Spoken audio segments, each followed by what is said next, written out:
Aleluia, amados. Aleluia. Bendito seja o nosso Senhor Jesus Cristo.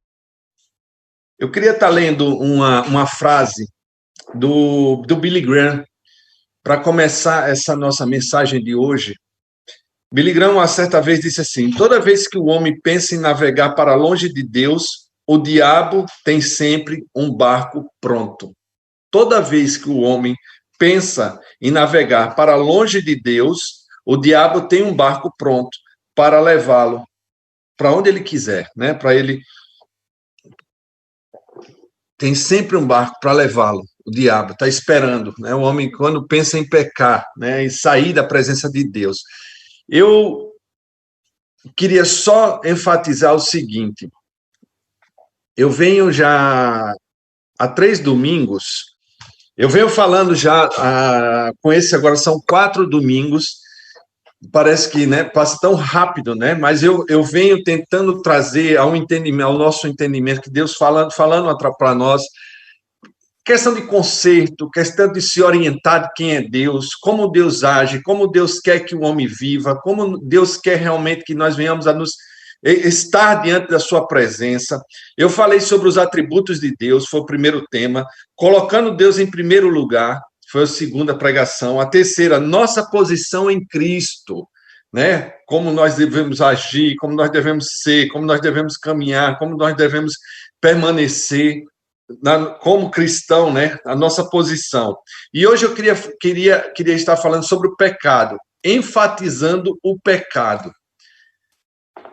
Por que me veio esse tema? Esse tema subiu ao meu coração essa semana, né? Para estar falando. Sempre quando a gente termina uma pregação e a gente já fica pensando na próxima pregação, né? No que Deus, o que o Espírito Santo vai estar falando ao nosso coração, o que é que ele vai estar trazendo, o que é que vai estar sendo ministrado ao nosso coração. Primeiramente, Deus fala conosco, né? Com que a pessoa que vai pregar, pelo menos comigo é assim. Deus fala muito ao meu coração. Questão de eu me consertar em determinados pontos, vejo uma situação que está constrangedora, e Deus vai falando, né, ao meu coração. Essa semana eu tive um confronto muito grande mesmo, mas confronto grande, ferrenho, vamos dizer assim, com o inimigo. Ele não apareceu em pessoa, mas uma pessoa foi usada por ele para me afrontar, mas me afrontar muito, mas muito. E eu pensei muito, eu disse, meu Deus, para onde é que o evangelho está indo? Para onde é que o povo está caminhando? A que ponto chegou o evangelho? Né? As pessoas estão vivendo uma vida como ela quer, da forma que ela quer. O evangelho está sendo pregado de qualquer forma, de qualquer jeito, de qualquer maneira. As pessoas não têm mais um senso. Não estou dizendo, não estou generalizando, mas muitas pessoas não têm um senso assim do que é realmente viver com Cristo, viver para Cristo, o que é o pecado. E esse confronto foi muito forte, e eu disse, meu Deus, eu tenho que falar sobre o pecado. O pecado tem que ser voltado a ser batido nos púlpitos das igrejas. Hoje a pregação está sendo muito enfática em relação à prosperidade, em relação a você pode todas as coisas, você consegue tudo, você vai ser vitorioso, você vai vencer. E ao ponto da pessoa olhar para mim e dizer assim, para que orar pedindo perdão? Para que pedir perdão? Jesus Cristo vai na cruz do Calvário, morre por nós, ali ele redime, ele leva todo o nosso pecado sobre ele, e hoje nós somos justificados por Jesus.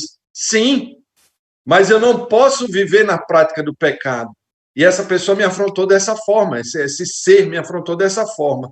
E eu comecei daquele dia para até hoje de manhã, lendo e tentando entender, dentro das Escrituras, que não é bem por aí o caminho.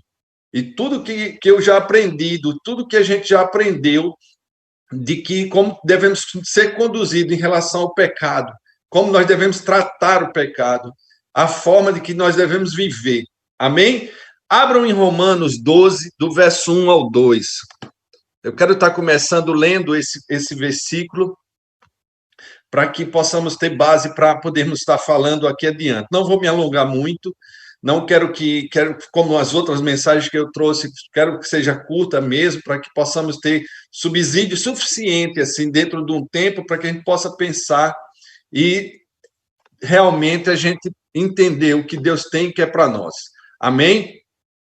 Romanos 12, de 1 a 2, diz o seguinte: Rogo-vos, pois, irmãos, pela compaixão de Deus, que apresenteis o vosso corpo em sacrifício vivo, santo e agradável a Deus, que é o vosso culto racional. E não sedes conformados com este mundo, mas sede transformados pela renovação do vosso entendimento, para que experimenteis qual seja a boa, agradável e perfeita vontade de Deus. Repito, rogo-vos, pois, irmãos, pela compaixão de Deus, que apresenteis o vosso corpo, o nosso corpo, em sacrifício vivo, santo e agradável a Deus, santo e agradável a Deus, que é o vosso culto racional. Eu não posso viver de qualquer forma, não posso caminhar de qualquer jeito. Eu sou um cristão, eu me converti, eu aceitei. Conversão é mudança, é transformação. Eu mudei, eu agora sou a imagem e semelhança de Cristo na terra. Eu sou cristão, pequeno Cristo. Todos, quando olham para nós, já olham ou acusando ou esperando um vacilo, porque para apontar o dedo mesmo. Mas não são as pessoas, é Satanás que nos rodeiam. O texto continua: e não sedes conformados com este mundo. Nós não podemos nos conformar de forma alguma com este mundo. Eu não posso me conformar com as coisas que estão acontecendo em minha volta e eu ficar parado em relação a pessoas que estão se perdendo, pessoas que estão indo para o pecado, estão no pecado, e eu ficar calado, mudo, sem poder falar nada. Tem gente que diz: eu não vou de forma alguma falar nada, não digo nada, e vai permanecendo dessa forma, vai caminhando, às vezes até dentro do seu próprio lar, situações que estão acontecendo dentro do próprio lar, o esposo ou a esposa ou um filho que comete um pecado ou fala alguma coisa, o que seja, eu me conformo, eu fico quieto para não magoar, para não atingir. Amados, temos que nos posicionar como servos de Cristo, fiéis no que cremos, no que pregamos. Ou a gente crê nisso, no evangelho que é pregado, que foi pregado, deixado para nós e que ainda é pregado, ou a gente abandona tudo e vai viver de qualquer forma, de qualquer jeito. Para que experimentei qual seja a boa, agradável e perfeita vontade de Deus. Eu vou experimentar qual é a boa, perfeita e agradável vontade de Deus no momento de quê? De transição, dessa mudança radical. Parece ser muito radical. Não é que eu não peque, não é que eu não erre, nós pecamos, nós erramos direto, constantemente. Eu costumo dizer que enquanto nós tivermos os nossos pés plantados aqui na terra, nós vamos errar, nós vamos pecar, nós somos, infelizmente, carne. A carne, ela sobressai muitas vezes, mas nós temos um espírito que está lá dentro, que ele clama. Se você é de Deus realmente, você anda com Deus, você sabe o momento de você frear, você sabe o momento de você parar e dizer: opa, eu não vou passar o sinal vermelho, opa, eu não vou tocar num fio de escapado que eu levo um choque, opa, eu não vou passar daqui, porque se eu passar, eu vou estar pecando, eu estou errando.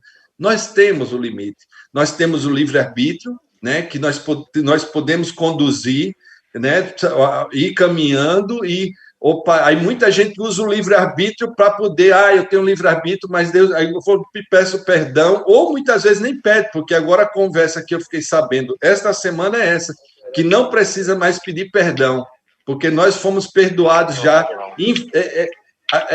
eternamente. E, né, eu vou ser perdoado eternamente quando eu chegar diante realmente de Deus, na glória, quando eu estiver em glória, aí eu serei perdoado, eu serei uma nova criatura de fato. Eu sou uma nova criatura hoje em Cristo, que Deus, o Espírito Santo habita dentro de mim, ele me dá insights, alertas de que como eu tenho que andar, como é que eu vou adquirir essa sabedoria, esse entendimento, através da leitura da palavra de Deus, através de orações, buscando a Deus constantemente. Amém, amados? Enfatizando o pecado. Romanos 3, 23. Vamos começar bem do comecinho aqui, para a gente colocando todos os pontos. Pois todos pecaram. Romanos 3, 23 diz o seguinte: porque todos pecaram e destituídos estão da glória de Deus. Porque todos pecaram e destituídos estão da glória de Deus. O centro do evangelho é a morte de Cristo. E Cristo morreu pelo pecado. Portanto, não pode haver uma abordagem do evangelho sem um tratamento bíblico do pecado. Não tem como eu abordar o evangelho sem eu tratar isso, sem eu conversar, falar, eu subir no púlpito, eu como pastor, como líder de uma igreja, líder de pessoas, eu não abordar o pecado, eu não falar o pecado. Isso inclui a sua natureza hedionda e expõe o homem como pecadores. Embora o tema do pecado esteja, de certa forma, fora de moda, nós temos visto isso, que está fora de moda nas igrejas. Mesmo em alguns círculos evangélicos, qualquer consideração honesta das Escrituras no que se refere à cultura contemporânea demonstrará que ainda há uma necessidade de enfatizá-lo. Nós temos que enfatizar o pecado.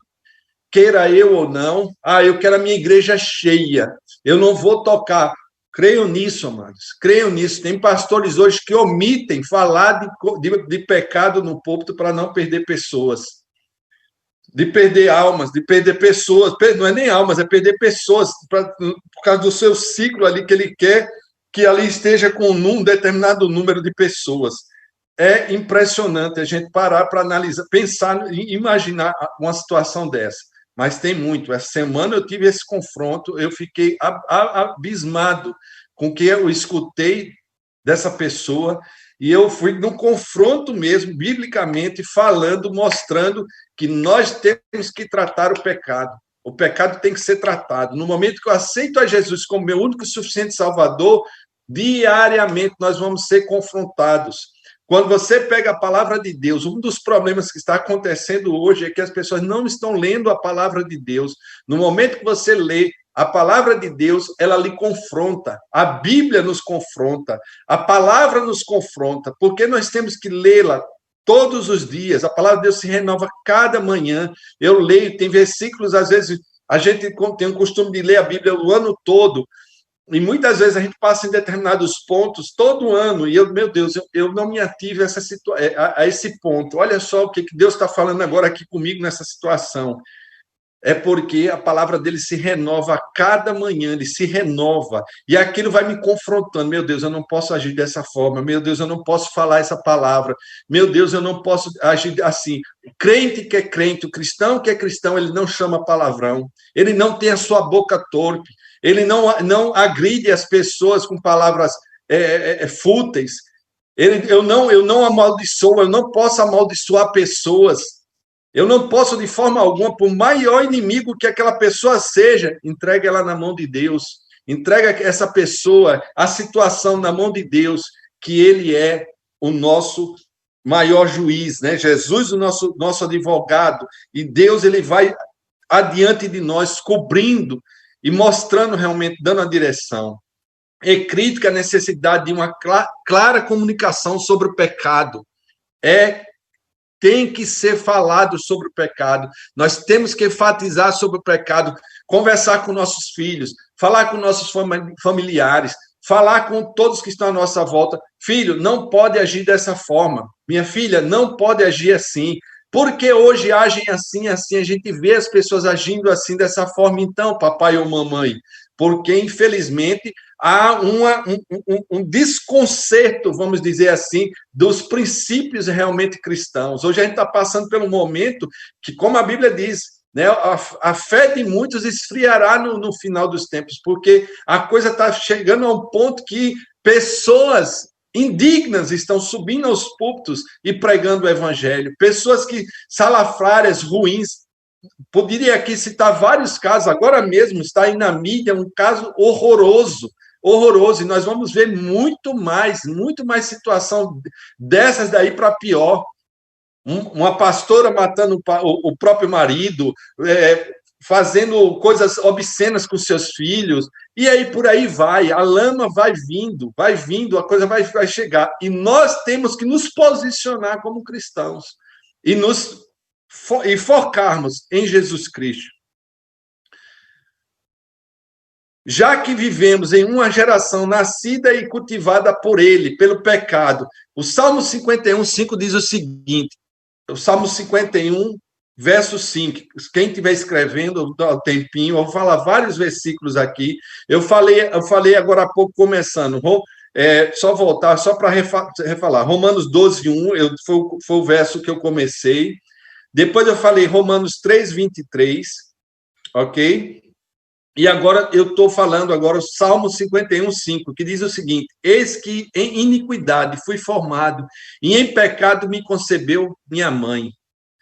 Eis que em iniquidade fui formado, e pecado me concebeu minha mãe. Nós vamos caminhar, eu sou pecador, nós somos pecadores, mas vamos ver lá na frente se eu tenho realmente que viver realmente em pecado, porque eu fui concebido em iniquidade, em pecado, ou eu tenho que me consertar e eu tenho que procurar esse conserto diariamente.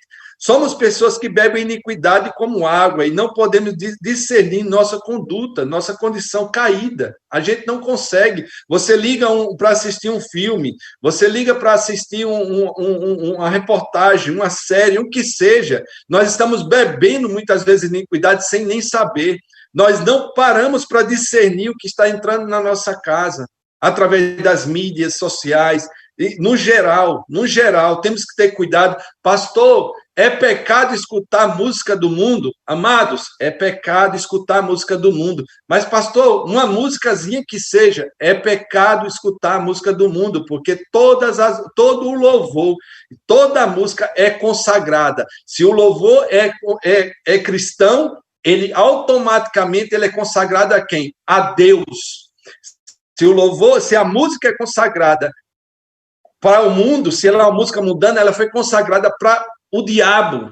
O diabo, mais do que todos nós sabe, ele sabe mover-se pelo louvor, porque ele era o anjo da música no céu. Todos nós sabemos disso. Não preciso aqui mais explanar isso, porque eu creio que todos nós sabemos. E a música, quantas pessoas, quantas vezes já colocaram na internet, colocando uma música de trás para frente, e você vai ver o que está por trás da música. Pessoas que chegam ao auge, né, como um cantor, e depois a pessoa se converte e ela vem à tona dizendo quantas coisas ele fez para poder chegar naquela posição de sacrifício de criança. A pior coisa que você possa imaginar, que nós já escutamos pessoas falando para chegar a ter fama, músicas consagradas realmente ao diabo. Como é que eu posso pegar e abrir minha casa, ou deixar no meu carro, ou escutar uma música? Estou falando aqui de música porque é uma coisa tão parece simples, entre aspas, né, que nós gostamos. Quantos de nós não gostamos de um louvor, de uma música, né?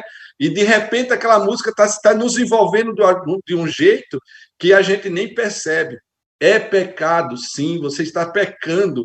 Lógico que Deus não leva em conta o tempo da sua ignorância. Se você não sabia, é uma coisa. Agora, se eu sei, eu conheço, eu tenho que parar imediatamente de praticar esse pecado. Eu tenho automaticamente de parar, voltar-se para Deus, pedir perdão, me reconsagrar e, de fato, tomar uma nova decisão de estar próximo de Deus. Pois, voltando aqui, somos pessoas que bebem iniquidade como água e não podemos discernir nossa conduta caída, como um peixe que não sabe que está molhado. Olha só o que Jó 15:16 fala. Jó 15:16. Quanto mais abominável e corrupto é o homem que bebe a iniquidade como água.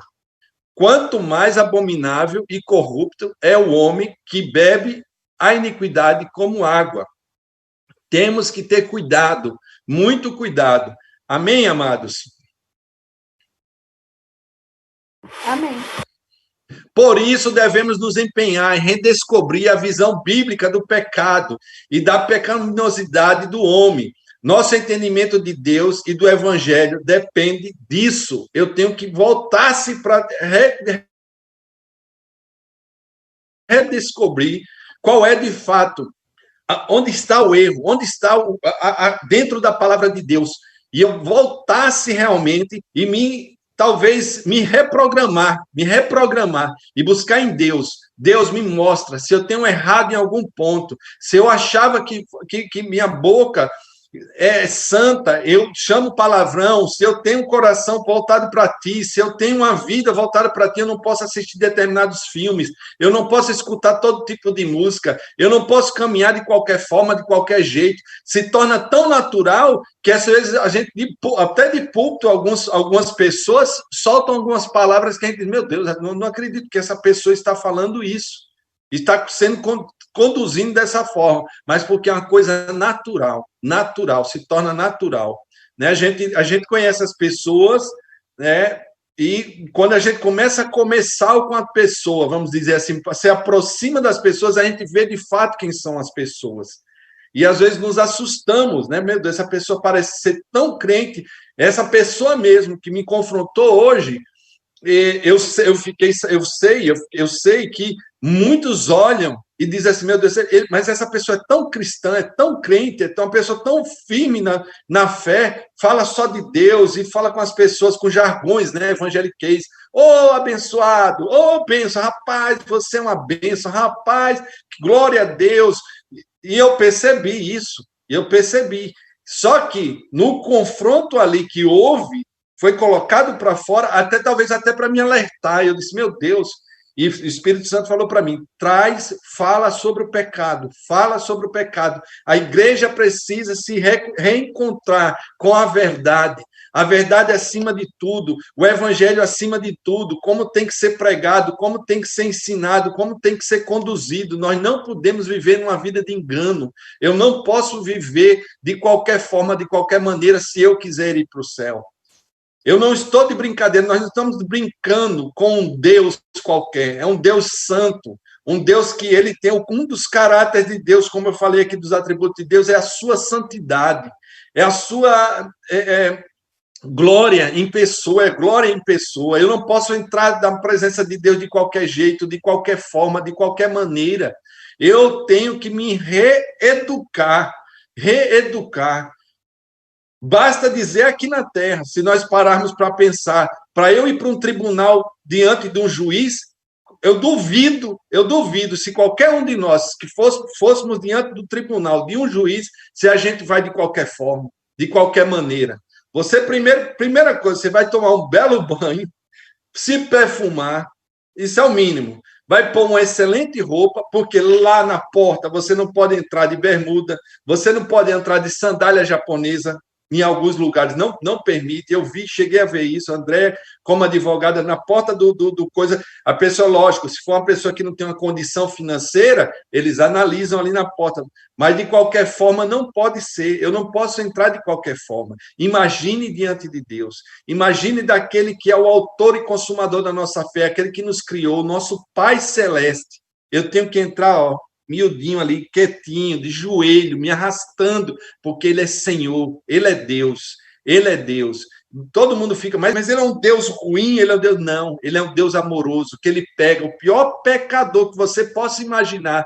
Deus, ele quer redimir, ele quer curar, ele quer restaurar, ele quer trazer a vida realmente a qual ele criou o homem, para o propósito real que ele criou o homem, para louvor da sua glória. Deus nos criou, primeiro ponto, é para louvor da glória dele. Então, para louvor da glória dele, eu tenho que me consertar, eu tenho que me ajeitar. Parece ser muito forte, muito, né, pesado, mas, amados, o caminho é largo, mas a porta que leva para o céu é estreita. Nós temos que pensar nisso. Muitos serão chamados, mas poucos serão escolhidos. Quantos textos aqui poderíamos citar da Bíblia que nós temos que ter uma conduta que realmente vai chegar a um ponto que vai afunilar, não vai ser aquela porta larga e espaçosa que vai levar-nos para o céu, não. É uma porta estreitinha, ali vão passar poucos, e só os redimidos em Cristo Jesus. Como despenseiros do Evangelho de Jesus, fazemos um desserviço ao homem quando tratamos levianamente o pecado,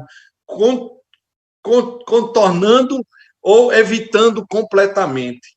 Eu, como pastor, ou você, como líder, você faz um desserviço se você ficar contornando, evitando falar a verdade, mostrar para as pessoas que existe realmente um erro e que tem que ser mudado, que tem que ser transformado.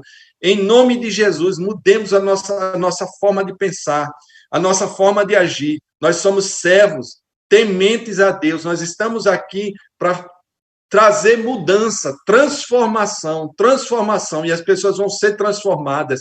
Lógico que aos poucos, estou falando aqui para pessoas maduras, né? Como nós escutamos hoje nosso líder falando hoje pela manhã. Eu não estou falando para nenhum neófito na fé. Se for uma pessoa neófita que, meu Deus, esse pastor é muito duro, esse pastor é muito radical, tudo bem, me perdoe, você que ainda é neófito, vamos sentar e vamos tratar de alguns pontos que tem que ser tratado lá atrás, para nós chegarmos aqui para tratar disso que eu estou colocando. Mas você, como um líder, como uma pessoa realmente que já tem um desenvolvimento, um caminhar dentro do evangelho, a sua visão tem que ser diferente, tem que ser uma visão realmente radical para as coisas desse mundo, uma visão realmente transformada em Jesus Cristo. Se eu sou cristão, eu sou diferente, eu caminho diferente. Os homens possuem só um problema, eles estão sob a ira de Deus por causa de seus pecados.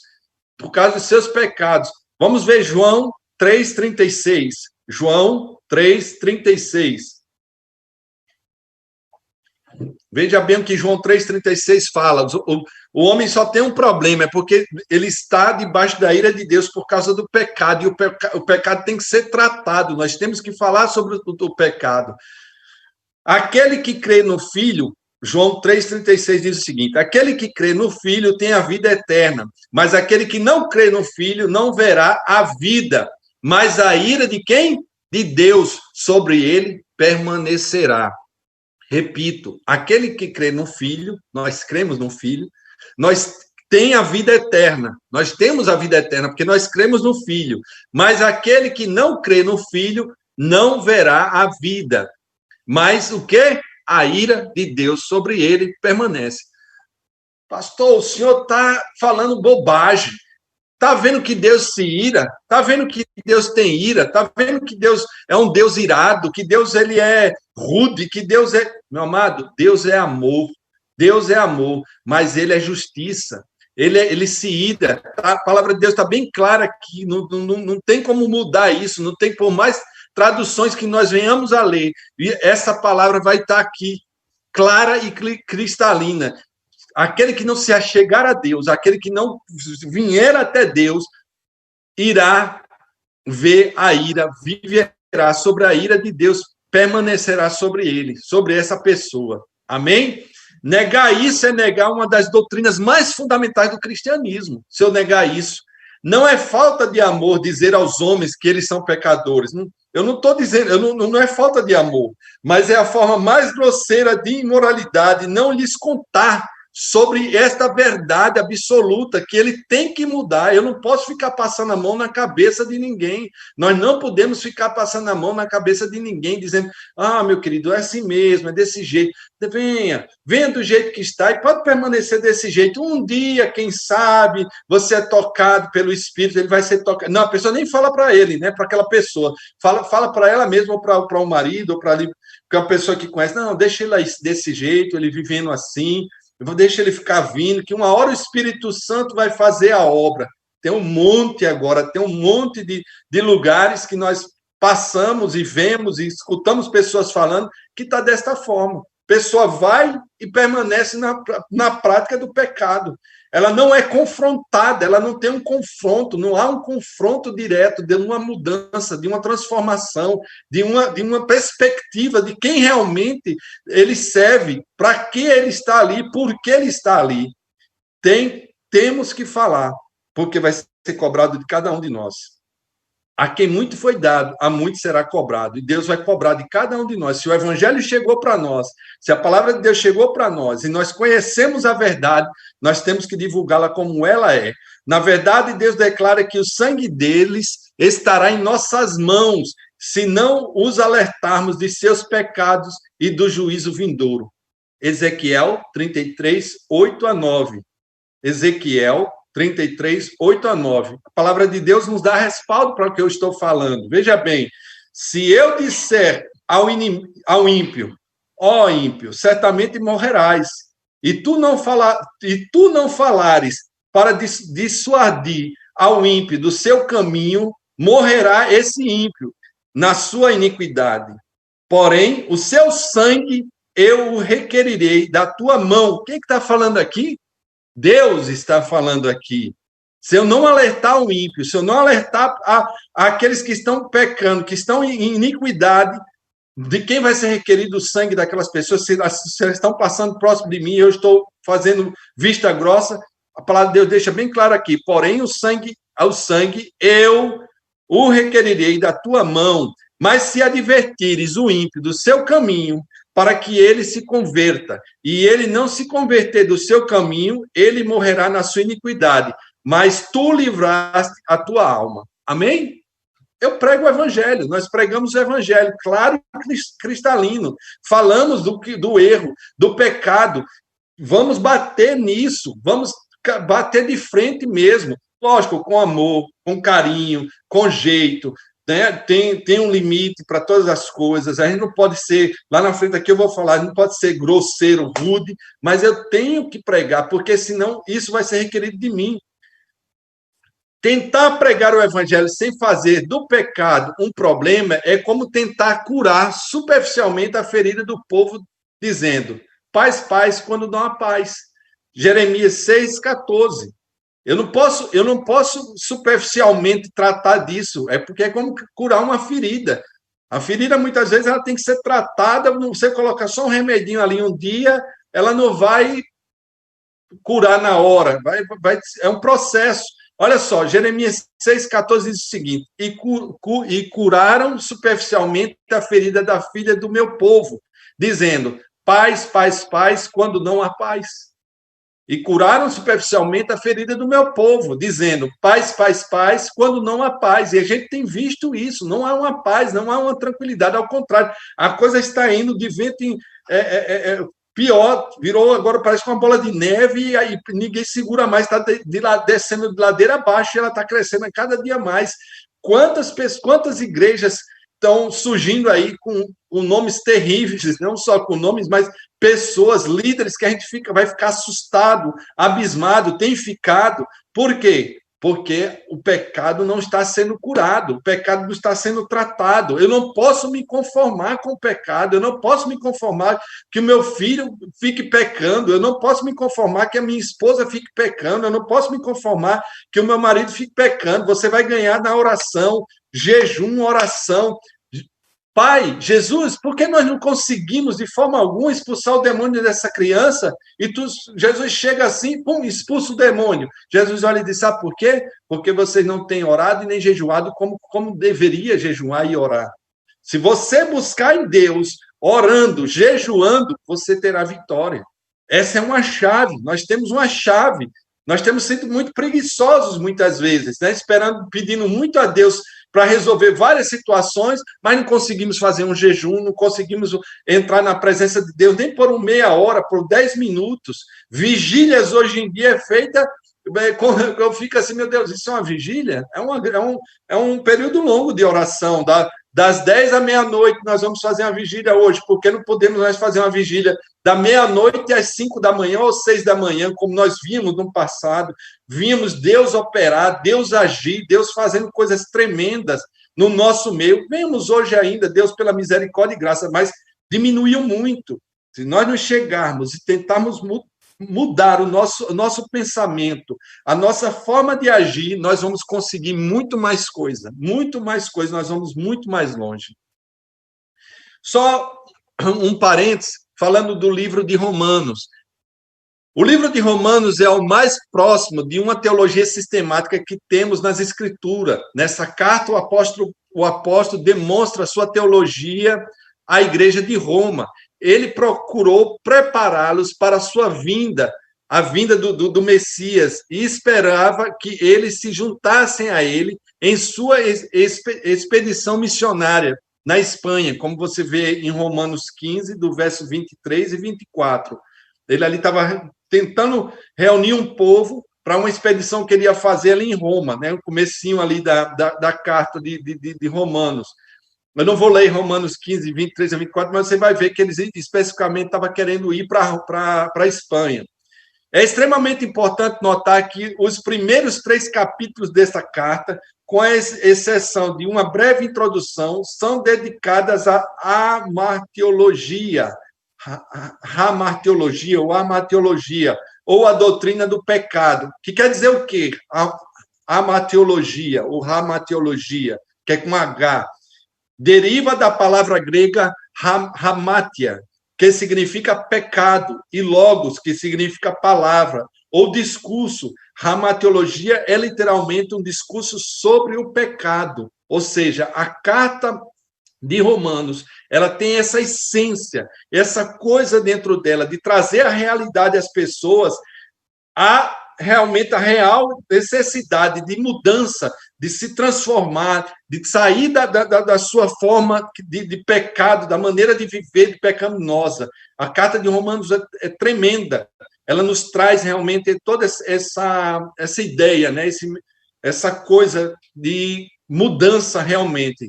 É tremendo. Hoje de manhã até o nosso pai falou sobre o apóstolo, né? O nosso pastor falou sobre a carta de Romanos.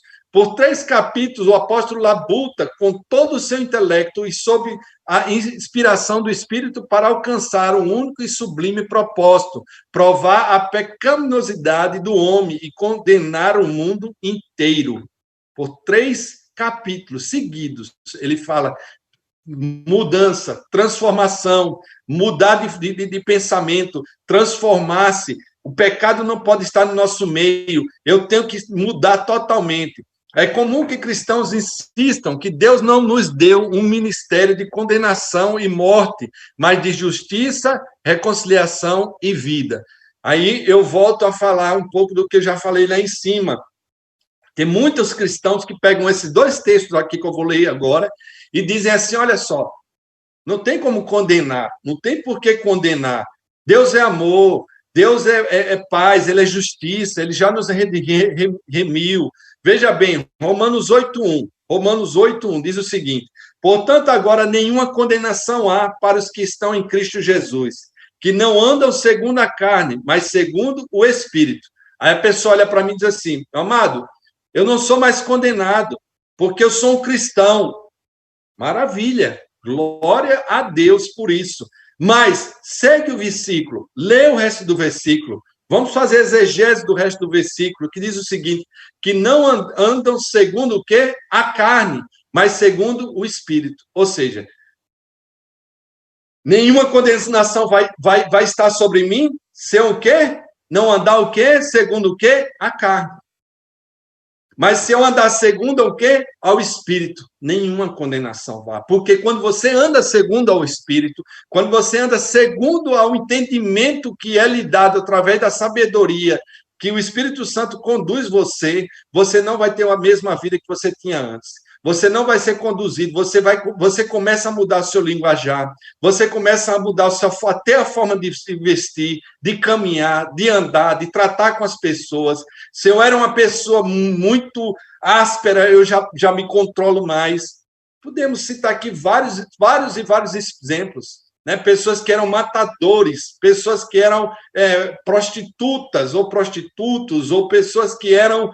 Pior coisa que você possa imaginar. No momento que ela se encontra com Cristo, ela não anda mais segundo a carne. Ela anda segundo o Espírito. E o Espírito Santo vai fazendo a obra. Agora, a partir do momento, volto a dizer, do confronto. Com quem é que vai nos confrontar? O Espírito Santo, através da palavra de Deus, através da leitura da palavra de Deus, ele vai trazendo mindsets, é assim, né, pastor André, que fala mindsets, que vai me dando entendimento, meu Deus, você começa a ter fome da palavra de Deus, você começa a ter sede da palavra de Deus, meu Deus, eu nunca vi por essa ótica esse texto, olha só que maravilha, meu Deus, eu não posso me conduzir assim, eu não posso mais fazer isso, eu não posso mais ser dessa forma, meu Deus, olha só que maravilha.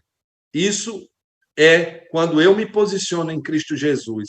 Romanos 5:18, para quebrar essa ideia de que muitos insistem, né, em dizer que nós não precisamos mais pedir perdão. Romanos 5,18 diz o seguinte: pois assim como por um só ofensa veio o juízo sobre todos os homens para condenação, assim também por um só ato de justiça veio a graça sobre todos os homens para a justificação de vidas.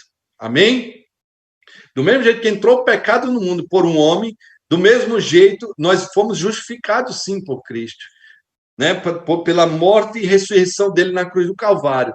Mas porque ele morreu e ressuscitou lá no Calvário, e hoje ele está lá à direita do Pai intercedendo por mim, eu posso viver pecando, eu tenho que viver pecando, eu tenho que viver pedindo perdão toda hora, toda hora, toda hora. Sim, eu errei, eu tenho que pedir perdão. A pessoa chegou para mim e disse: pai, eu tenho que ficar pedindo perdão, eu tenho que pedir perdão, meu amado. Enquanto você tiver boca, tiver fôlego, peça perdão. Se limpe, em nome de Jesus.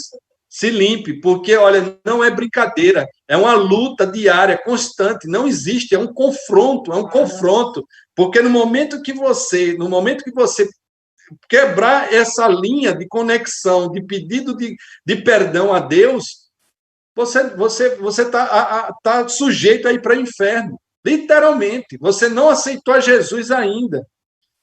Isso é muito verdadeiro, mas não significa que não devemos falar bastante sobre o pecado ou usar as Escrituras para trazer o homem sob a convicção do Espírito com respeito ao seu pecado.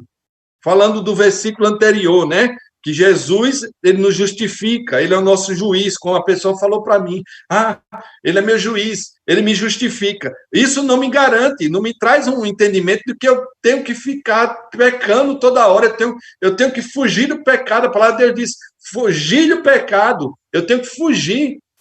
Eu tenho que sair, correr. Aí eu dei o exemplo de José. José ali, ele podia muito bem ali ter pecado, caído ali em adultério com a mulher de Potifar, ele podia ali ter caído, e muito bem, quando chegasse mais tarde, quem ia dizer se ele ia descobrir ou não? Talvez uma vez ou várias vezes ele podia ter caído ali, mas o que aconteceu?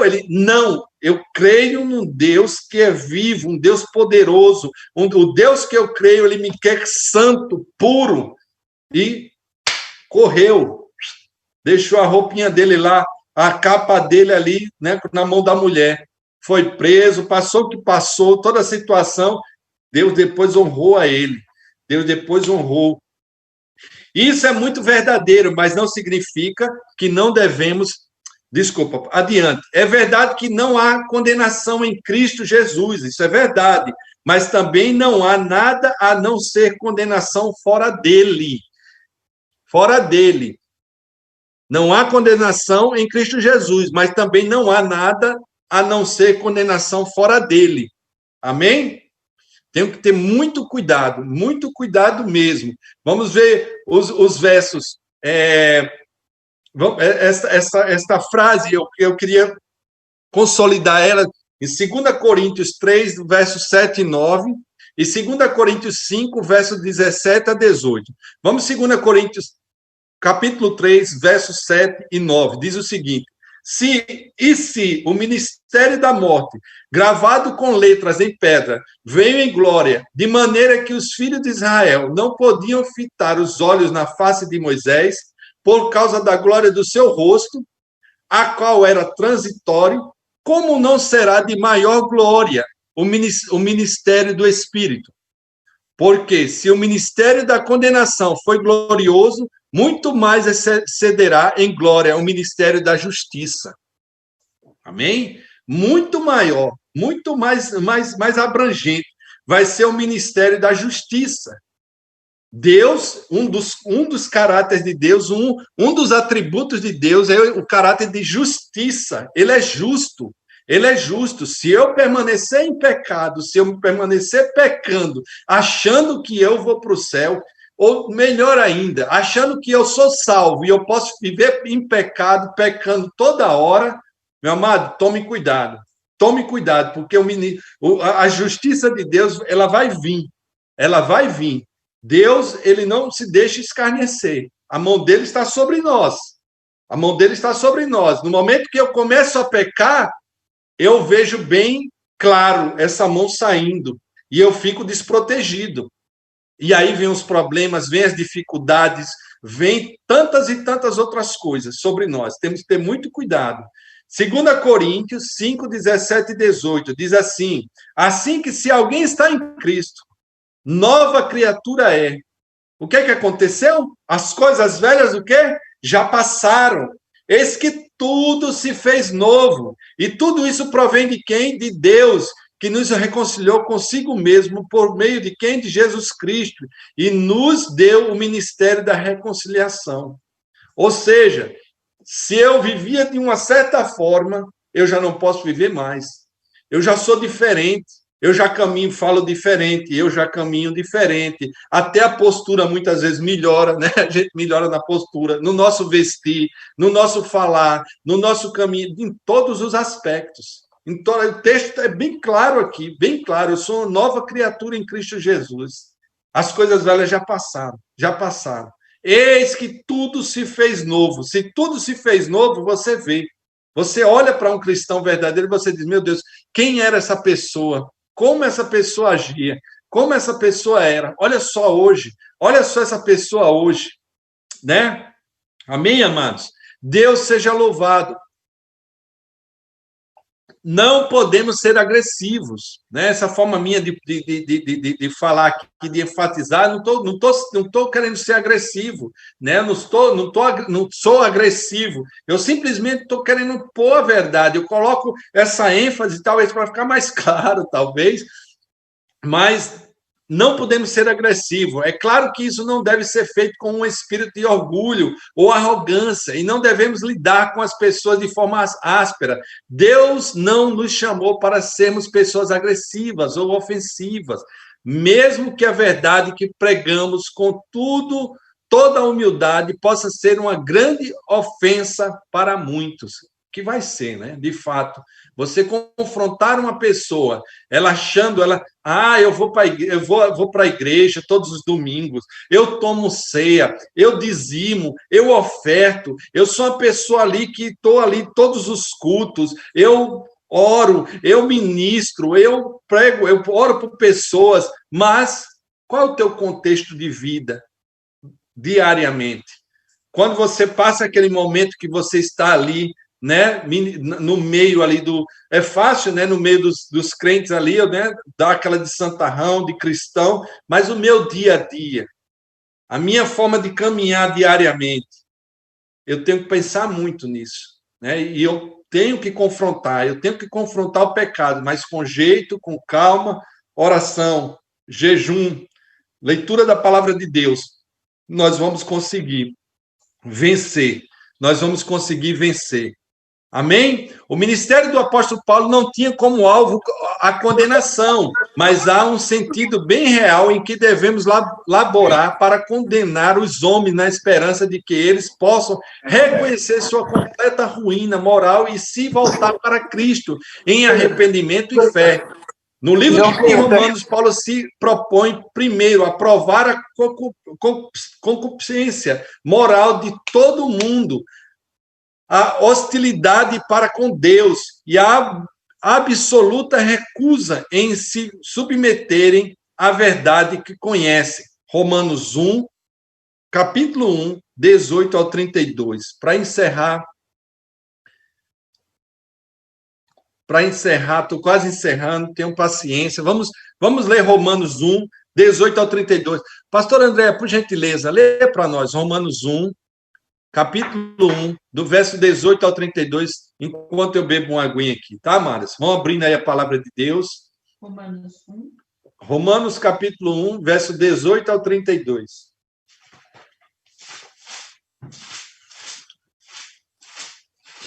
Epístola de Paulo aos Romanos, capítulo 1, de 18 a 32. A ira de Deus se revela do céu contra toda a impiedade e perversão dos homens que detêm a verdade pela injustiça. Porquanto o que de Deus se pode conhecer... Está mudo?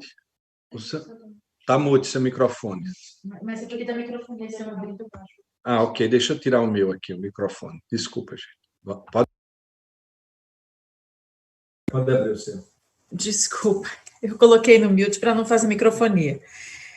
A ira de Deus se revela do céu contra toda a impiedade e perversão dos homens que detêm a verdade pela injustiça, porquanto o que de Deus se pode conhecer é manifesto entre eles, porque Deus lhes manifestou. Porque os atributos invisíveis de Deus, assim, o seu eterno poder, como também a sua própria divindade, claramente se reconhecem desde o princípio do mundo, sendo percebidos por meio das coisas que foram criadas. Tais homens são, por isso, indesculpáveis, porquanto, tendo conhecimento de Deus, não glorificaram como Deus, nem lhe deram graças. Antes se tornaram nulos em seus próprios raciocínios, obscurecendo-se-lhes o coração insensato, inculcando-se por sábios, tornaram-se loucos e mudaram a glória do Deus incorruptível em semelhança da imagem de homem corruptível, bem como de aves, quadrúpedes e répteis. Por isso Deus entregou tais homens à imundícia pelas concupiscências do seu próprio coração para desonrarem o seu corpo entre si, pois eles mudaram a verdade de Deus em mentira, adorando e servindo a criatura em lugar do Criador, o qual é bendito eternamente. Amém. Por causa disso, os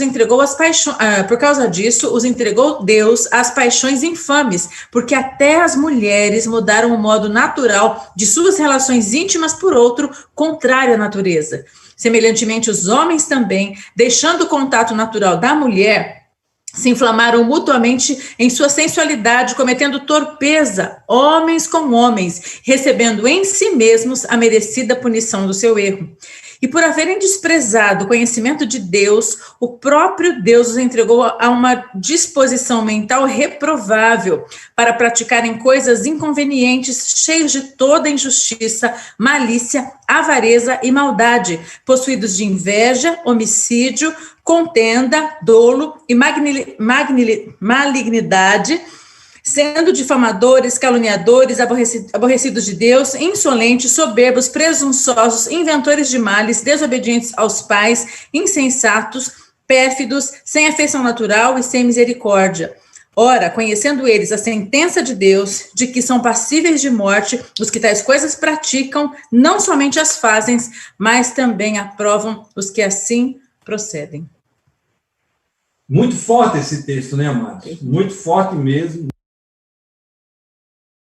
Parece ser muito pesado, muito forte esse texto, mas está aí, é a palavra de Deus clara e nua. Eu não tenho como criar uma Bíblia e retirar isso do meio, rasgar essa página, né? Ah, não, daqui para frente a gente continua lendo. Não, não tenho, eu não tenho como me conformar de jeito nenhum com as certas atitudes, porque está aqui na Bíblia, está na palavra de Deus, clara e cristalina, o pecado, e Deus, ele deixa, Deus, é como Deus vai, como a gente fosse dando corda a uma pipa, dando linha, como a gente falava quando era pequeno, né? Quando só estava dando linha, vai chegar um momento que Deus vai puxar, ele vai puxar e vai trazer até a sua realidade, o homem vai ter que cair nessa realidade. Deus queira que no meio do caminho eles se encontrem, se voltem realmente para o pecado que hoje é praticado e, de fato, se voltem para um arrependimento genuíno.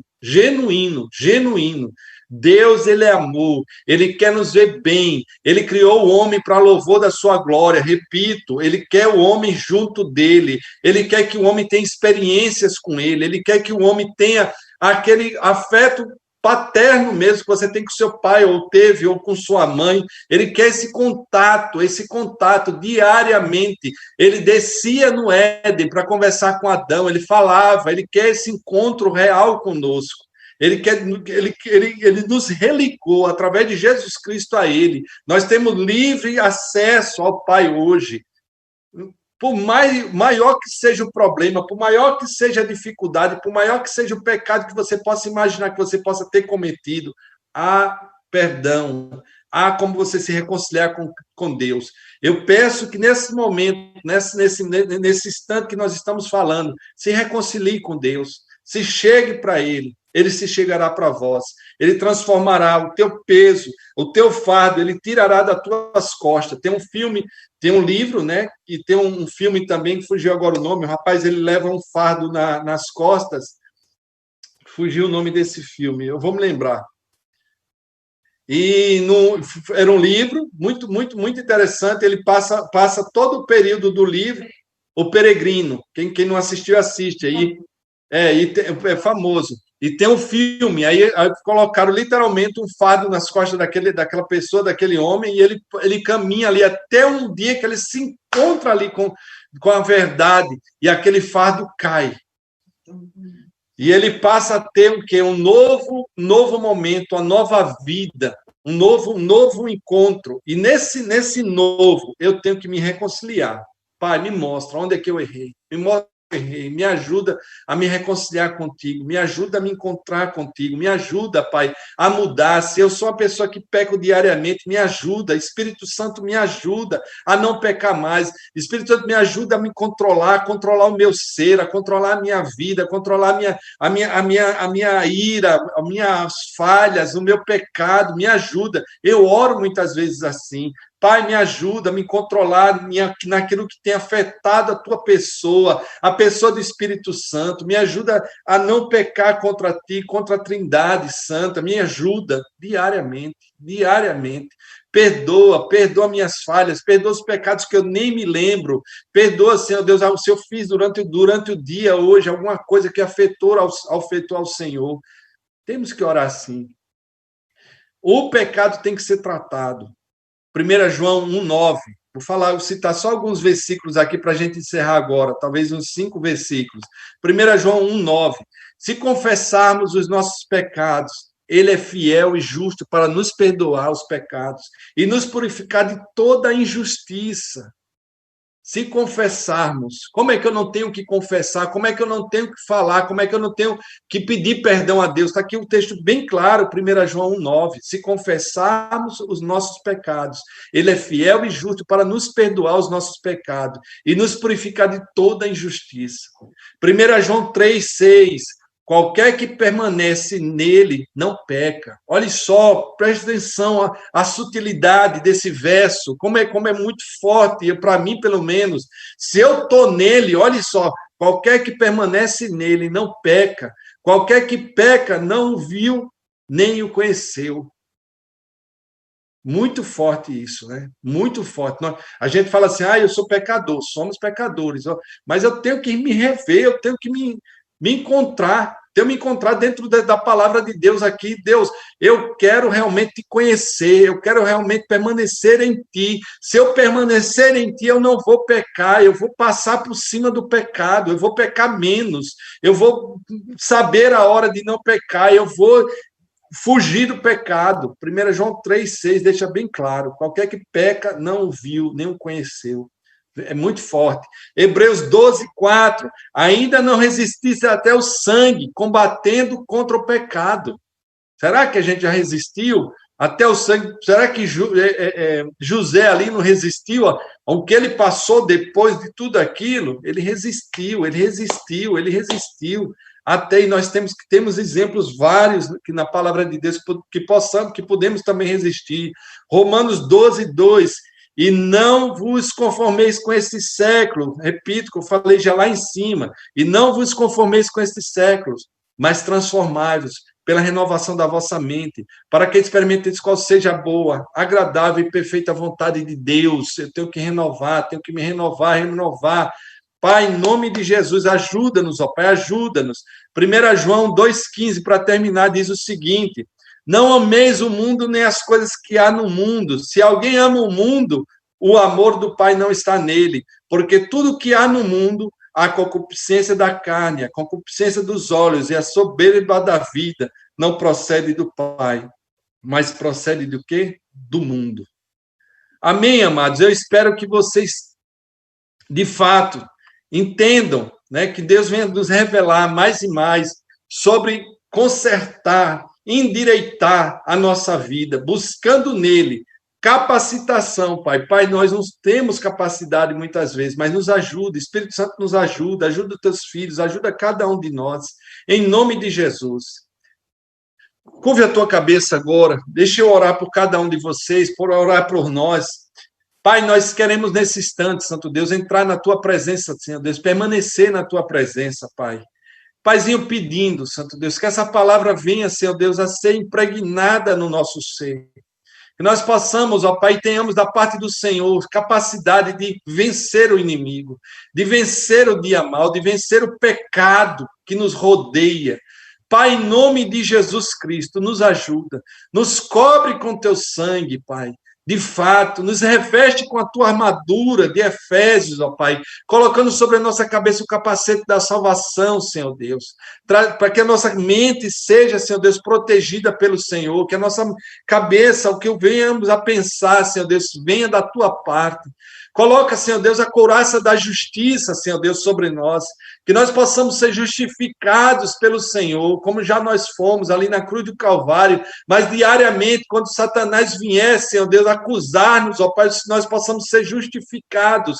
Pai, como ele fez com Jó, Pai, acusando a Jó, diante do trono, diante de ti, Santo Deus, nós possamos ser justificados com a couraça da justiça. Colocamos o cinturão da verdade, ó Pai, sobre os nossos lombos, que nós possamos simplesmente falar somente a verdade, agir em verdade, caminhar sobre essa verdade que nós pregamos, nós vivemos. Nos ajuda a viver a verdade.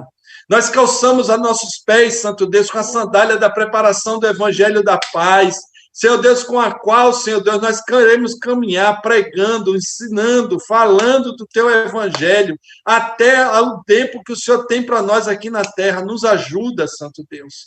Que essas sandálias estejam claras nos nossos pés, aonde entrarmos, aonde vivermos, aonde caminharmos, nós possamos proclamar o evangelho.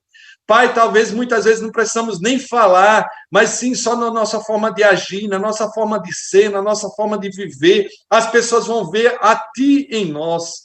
E mudanças virão, Santo Deus, no nome de Jesus. Pai, nós embraçamos o escudo da fé, com o qual nós, Pai, eliminamos todos os dados inflamados do maligno. Toda palavra que é lançada contra nós cai por terra, no nome de Jesus, com esse escudo, porque nós somos escudados pelo Senhor. O Senhor nos dá proteção, ó Pai. Em nome de Jesus, tomamos também a espada do Espírito, que é a Tua palavra, Santo Deus, com a qual nós pegamos, ó Pai, e nós vamos adiante. A Tua palavra, Senhor Deus, ela é uma lâmina, ela corta, Senhor Deus, os dois lados, ela penetra tanto a nós quanto aos que estamos falando, Senhor Deus, ela vai mais profundo do nosso ser, Senhor Deus, para discernir, Pai, o que é bom, o que é ruim. Nos ajuda, Senhor Deus, com essa armadura. Nos ajuda, Senhor Deus, a caminhar. Pai, nós clamamos, eu clamo por cada um desses homens, dessas mulheres que estão a escutar, Senhor Deus, esta pregação, escutar, Senhor Deus, essa mensagem. Ajuda, Senhor Deus. Pai, dá, Senhor Deus, discernimento, dá sabedoria dentro daquilo que tem ainda sido colocado diante do Senhor. Traz um novo tempo, traz um novo momento, traz, Senhor Deus, a tua igreja, Senhor Deus, para a realidade do que realmente é o Evangelho. Pai, nós não vamos dar um passo sequer para trás, mas nós vamos adiante, Senhor Deus. Nós não estamos, ó Pai, aqui para brincar, nós estamos mais num tempo de brincadeira, mas num tempo de avançar. Meu Deus, em nome de Jesus, e que a palavra seja pregada nos púlpitos, que a palavra seja, Senhor Deus, deferida, seja, Senhor Deus, esclarecida, que as pessoas tenham esclarecimento, que são novas pessoas, novas criaturas em Ti, Santo Deus, como a Tua palavra fala. Pai, eu quero abençoar cada uma dessas pessoas, que a cura do Senhor venha sobre aqueles que estão enfermos, Senhor Deus, sobre aqueles pedidos, o mais terrível, Senhor Deus, que possa estar sendo pedido agora pelo Senhor, que a pessoa possa achar que não há solução. Soluciona, Pai. Traz, Senhor Deus, clareza, discernimento. Nós colocamos os nossos inimigos diante do Senhor, aquelas pessoas que maldizem, ó Pai, a nós.